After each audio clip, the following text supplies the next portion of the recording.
Center Hurricane Helene repairs.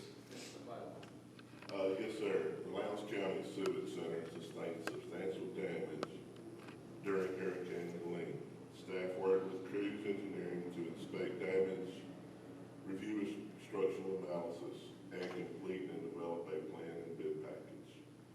The bid includes removing the existing remaining roof panels, removing the wood purlins and installing metal purlins, installing a new metal roof, removing the drop ceiling that remains, installing insulation beneath the new roof, and repairing the damaged lights.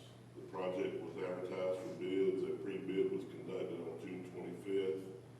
Bids were opened on July 30th with 3 bids.